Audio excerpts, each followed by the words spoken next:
Afternoon, everyone. Well, Maxime Bernier is tweeting. This is October 12th. That's yesterday. So it says, quote, Canadian taxpayers will also be forced to fund health and education services to Palestinians. The most absurd aspect of this is that according to our constitution, Ottawa is not even supposed to get involved in these issues here in Canada. And there are links to a Globe and Mail article that says Canada is giving $50 million to UN Palestinian Refugee Agency that U.S. calls flawed. So why do we keep giving money to flawed agencies that have ties to terrorists, etc., etc.?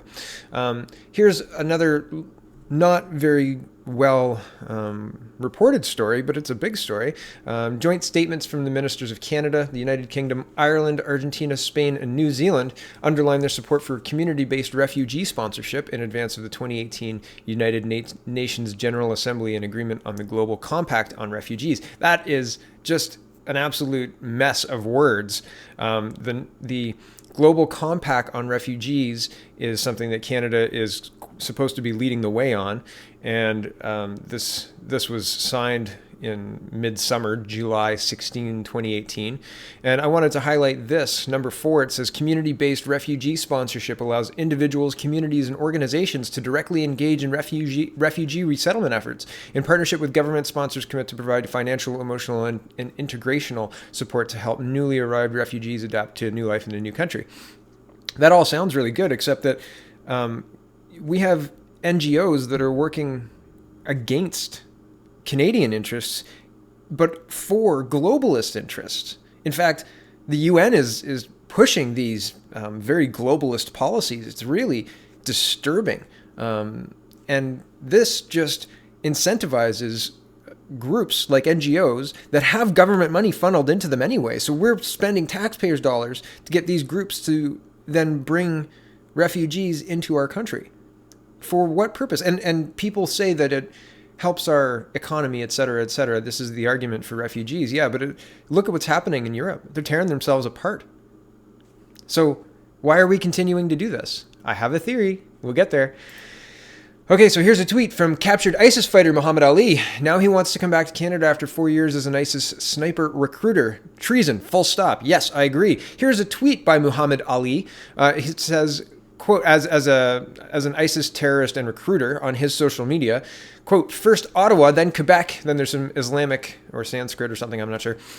Strike them just as they strike your brothers and sisters. And there's 5 retweets and 8 favorites for this. But and that's November 2014. If we had somebody saying that, there isn't a question of what to do with those people. See my other videos. You toss them in prison. They are criminals. It's treasonous. Fight against Canada, that's treasonous, right? Period. Easy. You'd think, well, here's a bit more hand-wringing about what to do with Canada's ISIS fighters. Oh no, what could we possibly do? And I didn't blur this out because the global news didn't let me, but it's just ridiculous to believe that people don't know what to do. You'd think a government would be able to take a stand on this. Turns out they did. In 2017, December 5th, 2017, there was a vote in the House of Commons.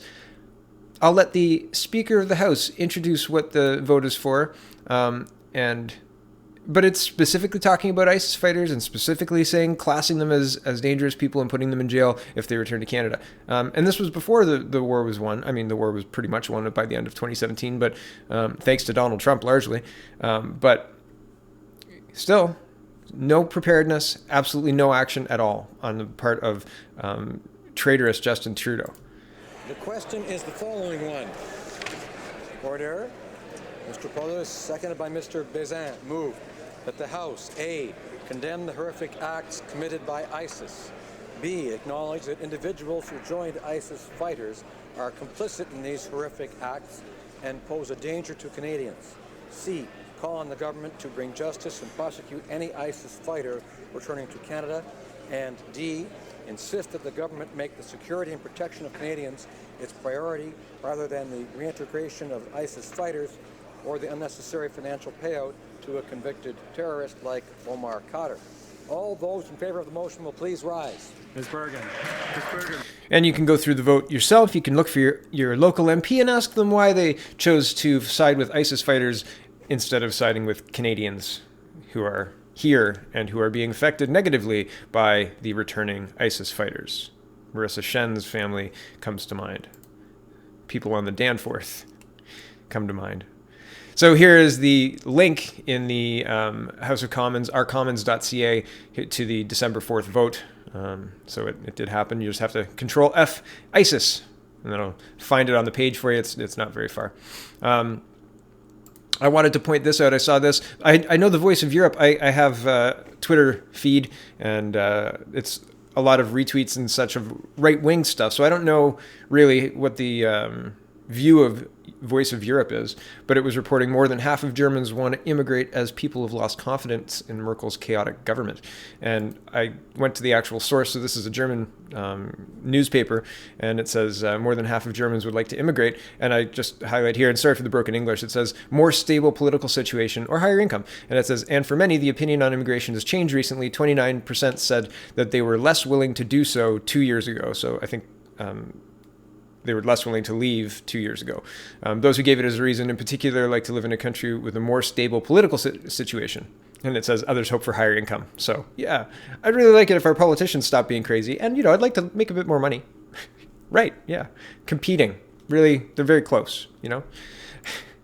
So I came across this, and the link will be in the description. You can watch the whole thing. The beginning 4 minutes is a story. The story is worth the listen to. She gets to the point here, and I'm going to make sure we're on the right speed. We're not. And here we go. Story is because in the description, I'm going to link a video of an Imam recently videoed in a mosque in Canada. When I saw this on Twitter yesterday, it took me back to a very dark time in my life. It took me back to when I was a little girl in the madrasa, being brainwashed, and being taught about the Islamic conquests, which are, by today's standards, nothing but acts of terrorism and invasion, and murder. But for Muslims, they see them as great things, historical events of to be proud of. The Imam was talking to a group of people, and I don't know how many people he was talking to, nor do I know who the people he was talking to are, but he was praising Justin Trudeau as a god. He was praising Justin Trudeau as the modern day embodiment of King Najashi, who stood by the Muslim migrants over his people and spread Islam in what was a Christian nation. So I'm going to leave her there. This whole thing is worthwhile watching. You can watch very quickly. You get used to it if you put it up to 1.5 speed. But 1.25 even will be a 5-minute watch. But is that my theory? That's my theory. That's the theory kind of put together here by all of these people. Why would an entire government vote against its people in favor of returning terrorists? Why? It makes no sense unless I don't know. I have no idea what the motivation for this could be. This person here says there's imams, and the link is in the description, and I'll put this in my description as well. Praising Trudeau as a person who stood by the Muslim invaders instead of the Christian countrymen who he was supposed to be protecting. Is that what's happening? At this point, I'm seriously questioning the motivation of our entire government, the people who are currently in control of our government. There is a serious concern. The open borders, the press that is clearly pushing propaganda pieces instead of actually reporting what's happening. There's a lot more to what's going on than is being reported. And I think it goes right the way up to the House of Commons. What kind of sitting government could vote against their people in good conscience? So have a watch. They vote against us. Unbelievable. So, People's Party of Canada.ca. October 2019. Justin Trudeau just can't get in again. Not at all. There's no way. I don't even know if that's early enough to get rid of him. I can't believe there aren't more people crossing the floor. Thanks for watching.